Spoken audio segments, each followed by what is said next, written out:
Hey there, guys, and welcome back to the garage. I'm Uncle Frank, hoping that you are having a great day. And in today's video, I'm going to be sitting back in my very comfortable chair, relaxing and having a conversation with all of you guys about the Resident Evil franchise. That's right. More specifically, I think it's time for another Frank's 5 favorites as we talk about my favorite entries in the Resident Evil franchise. And it is quite a big franchise. And just a bit of backstory, a bit of reference here. I am overall very positive on Resident Evil as a whole. Yes, it's had some duds, but it also has lots of masterpieces, in my opinion. So many that actually pinning down 5 games exclusively to talk about is actually quite challenging. I first got into Resident Evil on the Nintendo GameCube. The remake for 1 came out, as did Resident Evil 0 not long after that, and as well as Resident Evil 4. And all 3 of those games, I think, I had quite a lot of play time on and I was very fond of. And from there, I branched out and tried the rest of the franchise, both what existed at the time as well as what came out afterwards. And as a result, I've played most, not all, but most of the Resident Evil franchise, and I am quite satisfied with most of the games I have played. Like I said, there are some duds here and there, but for the most part, it's a solid franchise that is just really fun sometimes. And in today's video, I'm going to talk about my 5 favorite entries in it. So, with all of that started, let's talk with number 5, which is the only game I don't have a physical copy of, and the only game so far that I've only played through once, which is Resident Evil Village, the second Ethan Winters game. Oh boy, this is as politely as possible, as friendly and happily as possible.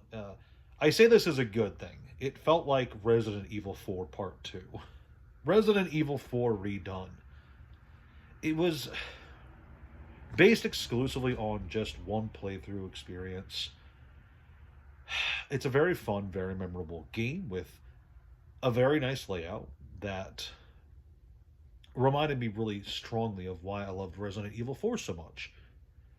Done very well with memorable characters, memorable boss fights, memorable action sequences. Perhaps some of the puzzles left some room to be desired, but for the most part, the set pieces, the characters, all the horror elements, a lot of the enemies, everything really stood out as some of the most refined work Capcom has done in the series up until that point, which really helped it stand out as kind of like the ideal end result of what Capcom has worked on so far, which really just made it seem really nice.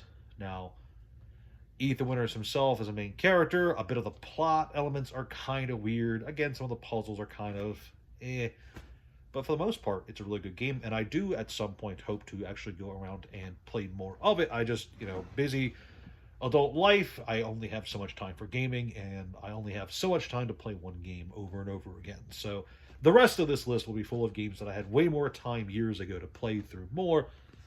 And with that said, let's go back to the beginning, and its remake, and its DS port. That's right.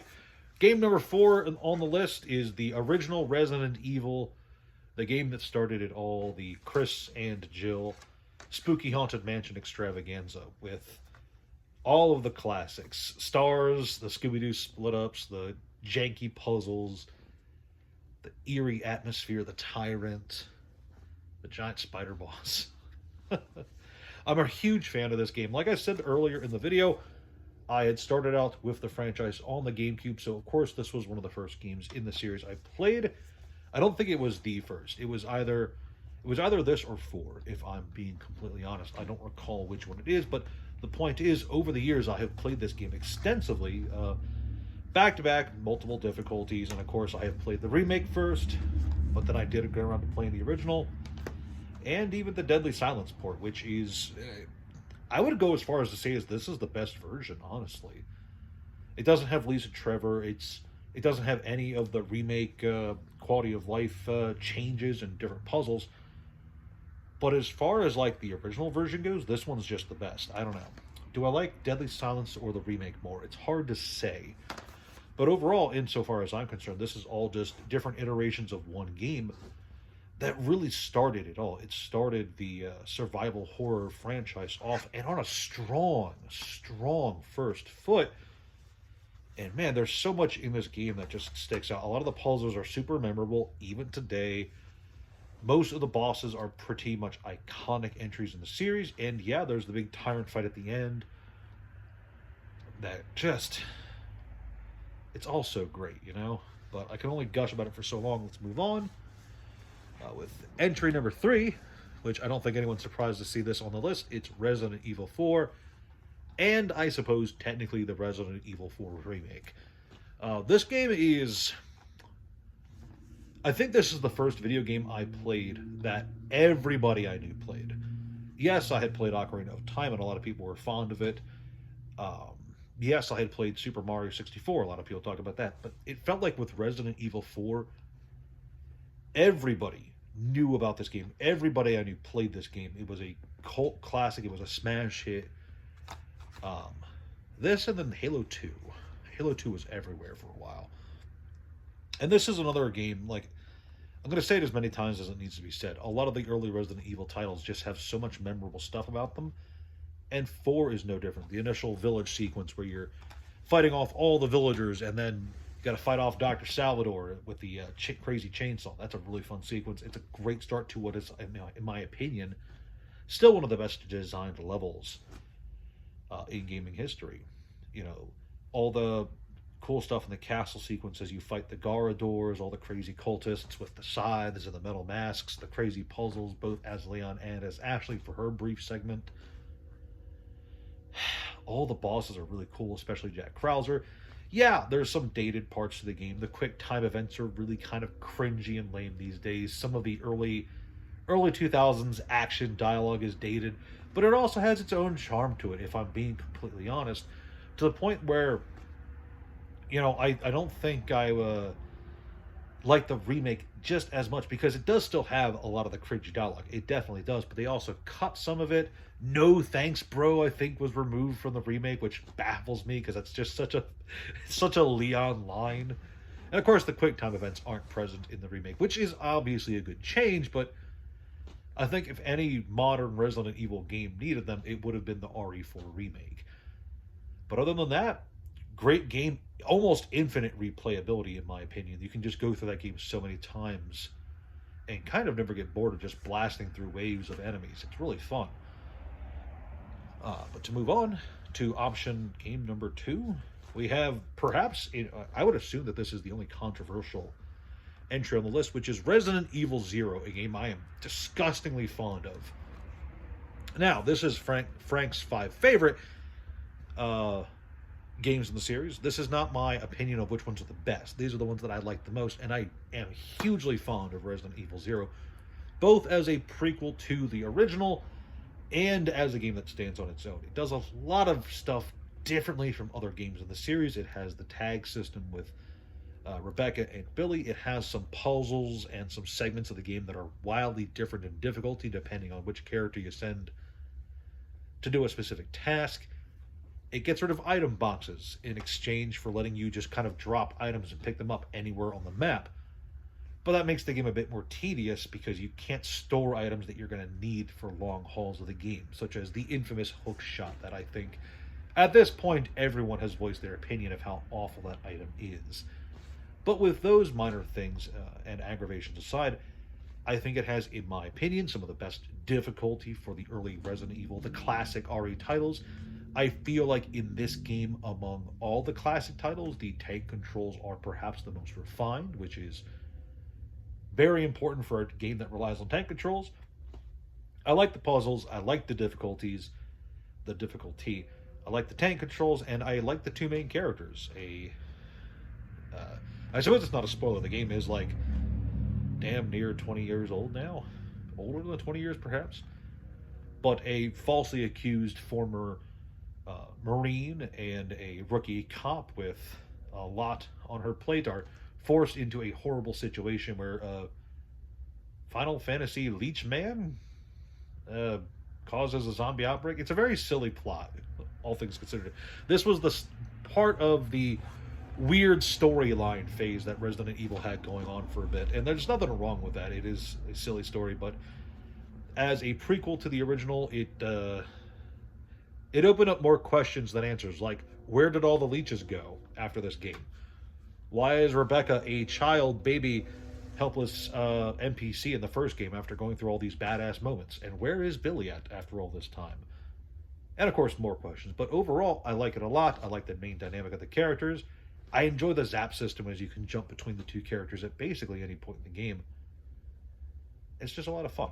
So, with that said, let's get on to my number one pick of at least my favorite Resident Evil games. And at first, I wasn't entirely sure about which of these games would come on top, but then I had to think back about which ones I've played the most, which ones I have gone through the most effort to actually enjoy, and ignoring the very loud train in the background, which is probably the Ecliptic Express coming to take its revenge.